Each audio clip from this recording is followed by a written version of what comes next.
ITV cancelled Foyle's War while the Second World War was still being fought on screen, and the man who created it wrote every single episode himself for 13 years while his wife produced every one of them.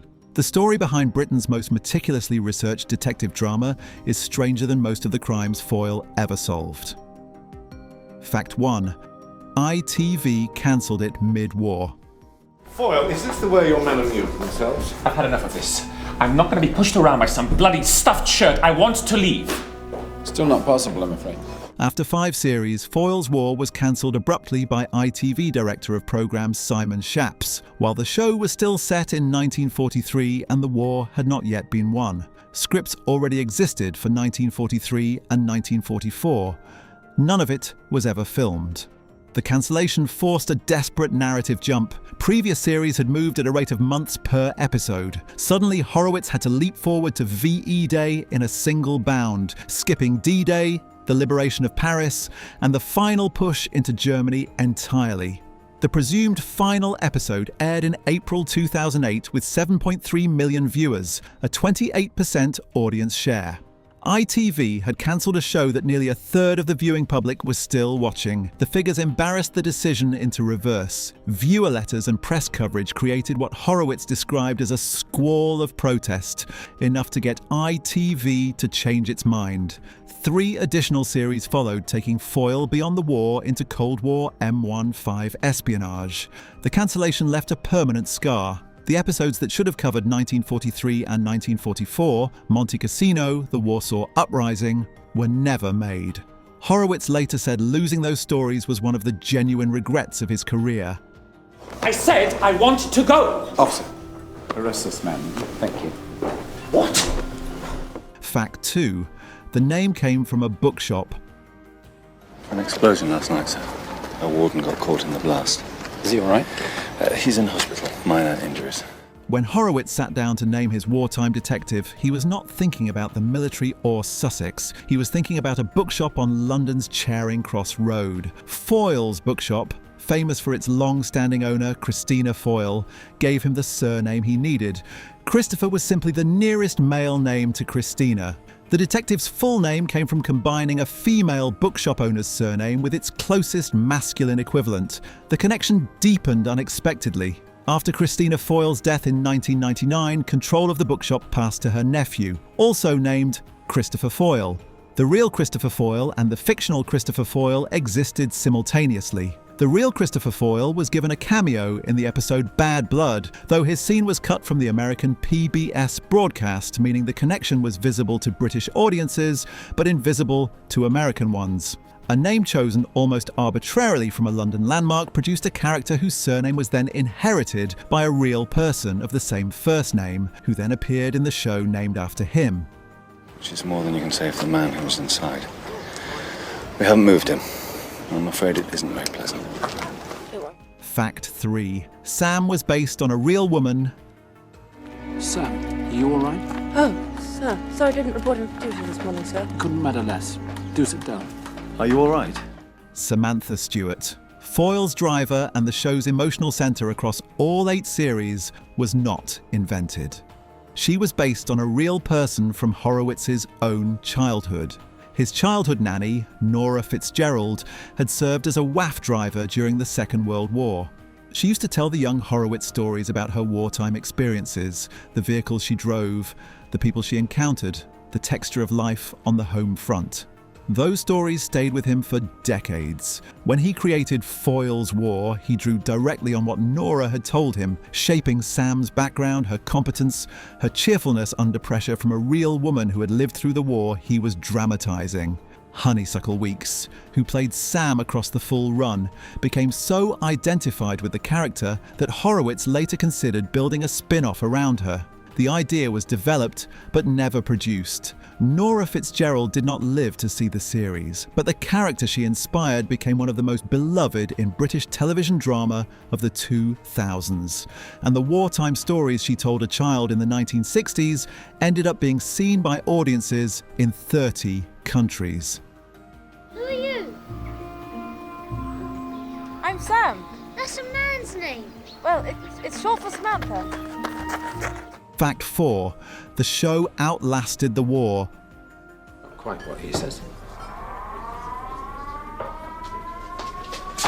Sir, it's got to be a false alarm, hasn't it? Foyle's War began broadcasting in 2002. Its final episode aired in January 2015. The show ran for 13 years. The Second World War lasted 6 years. Horowitz pointed this out himself with a mixture of pride and exhaustion during production of the final series. The drama set during the war had outlasted the war it depicted by more than twice. By the end, Horowitz was writing 3 feature-length scripts simultaneously, the equivalent of 3 full cinema films in 6 months. Each episode ran 90 to 100 minutes. The workload was, by his own account, punishing.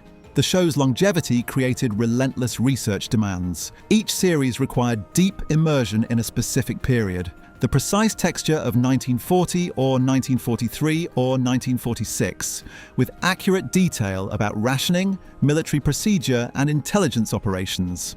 The Imperial War Museum provided advisory input on certain episodes.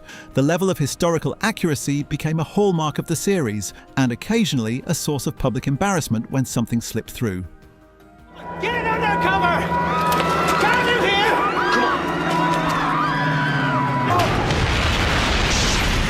Fact 5. Dublin doubled for wartime London.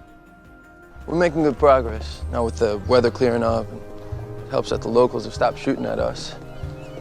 So you're getting used to the English?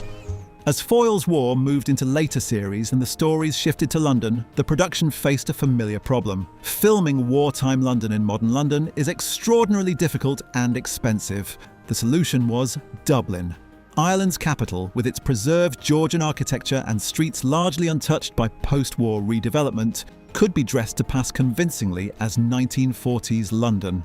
Horowitz wrote about Dublin allowing 360-degree filming without modern intrusions, something almost impossible in London itself.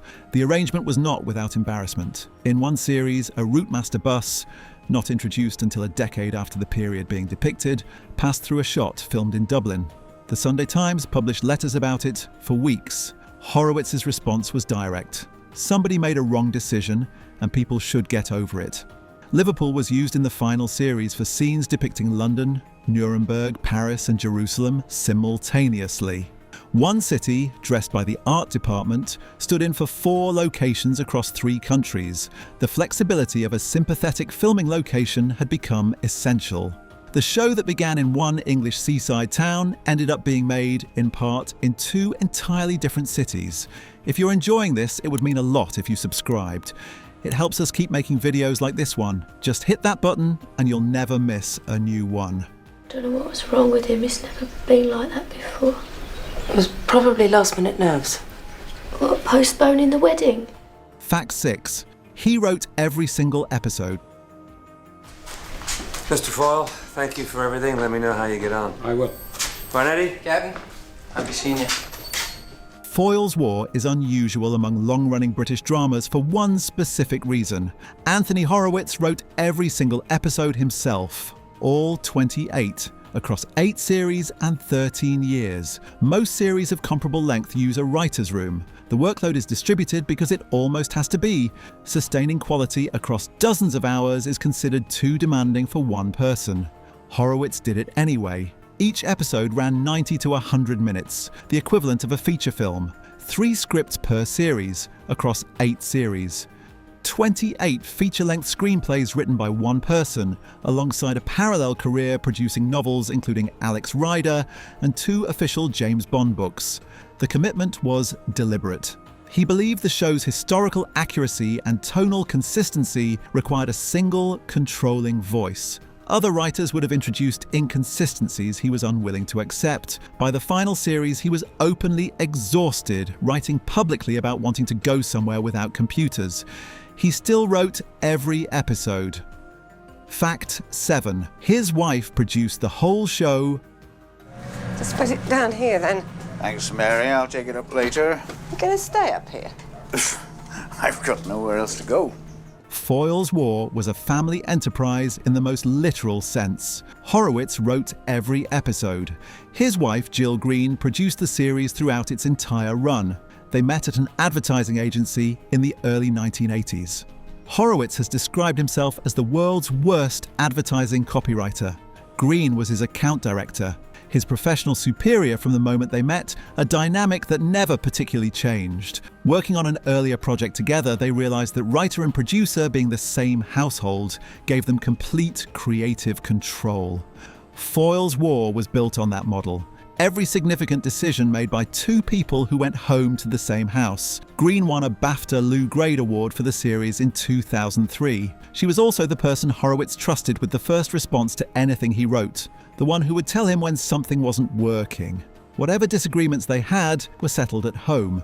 The show benefited from a consistency that most long-running series never achieve, because the writer and producer were never in opposite corners. Fact 8. The real history was the point. But I didn't leave. I went inside, and I went in to find her because of what she'd done, not to me. Foyle's War was never primarily a murder mystery. Horowitz was explicit. The murders were a mechanism for exploring the real history of the home front, not the other way around. Each episode was built around genuine historical events: the internment of enemy aliens after Dunkirk, the black market, conscientious objectors, intelligence service moral compromises, the betrayal of Russian prisoners at the war's end. As the series moved into post-war years, the ambitions expanded. Episodes explored the Nuremberg industrialists' trials, companies like IBM and Standard Oil that had supported Hitler's war economy.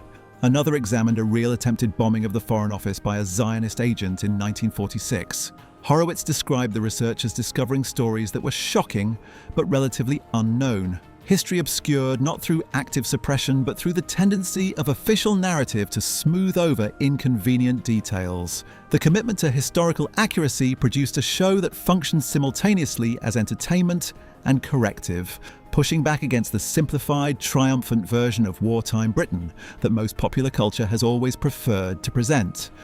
Fact 9. Hastings was a character too. Is that a good idea? I mean, what is this place? Right, don't worry, it's just part of the old shipyard. It hasn't been used for years. It's been derelict since... Shouldn't we clear this area, then? Yes, we will see to that. The first 6 series of Foyle's War were filmed in Hastings, East Sussex, and the choice of location was as deliberate as every other creative decision Horowitz made about the series.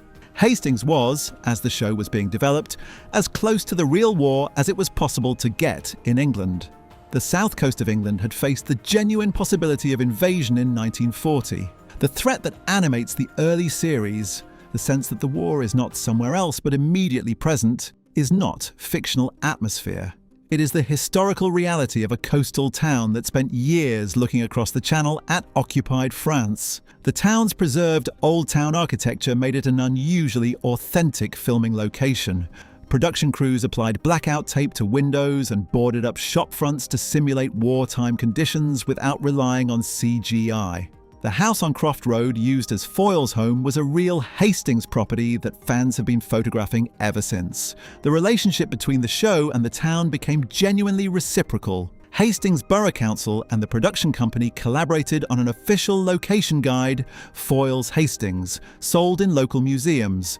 Hastings' largest beach-launched fishing fleet in Europe appeared as backdrop in multiple episodes. When the series moved to its post-war episodes in later runs, it left Hastings behind, filming in Dublin and Liverpool instead. Fans noticed immediately. The town had become so associated with the show's identity that its absence registered as a loss, even in a drama that was explicitly moving into a different world. Fact 10. The show was commissioned after Morse. Well, I have to say, Mr. Foyle, this does put things into perspective, doesn't it? What do you mean? Well, this was no accident. This bomb falling here, we're obviously the target. Foyle's War did not emerge from nothing. It was commissioned by ITV specifically in response to the end of Inspector Morse, which had concluded in 2000 after 14 years and left a gap in the network's Sunday evening schedule that needed filling with quality detective drama. The commission brief was essentially: find us another Morse, a cerebral detective, a period setting or at least a distinctive one, high production values, the kind of show that draws an older loyal audience and holds it across years. Horowitz, who had already written for Midsummer Murders and Poirot, understood exactly what the brief required. His answer was a detective who was the moral opposite of Morse in almost every particular: quiet where Morse was acerbic, collaborative where Morse was solitary, emotionally restrained where Morse was romantically tortured, but who shared Morse's absolute commitment to justice regardless of the personal or institutional cost. The wartime setting was Horowitz's own invention, not part of the original brief. ITV commissioned the show on the strength of the concept: a detective solving murders against the backdrop of the home front, trusting that the historical detail would follow. The first series drew nearly 10 million viewers. ITV had found its Sunday evening anchor. The show that was commissioned to replace Inspector Morse ran for 13 years, won a BAFTA in its first year, and is still being broadcast in repeats across Britain and in 30 countries worldwide. Replacing Morse turned out to be easier than anyone had expected, because Horowitz had the sense not to try.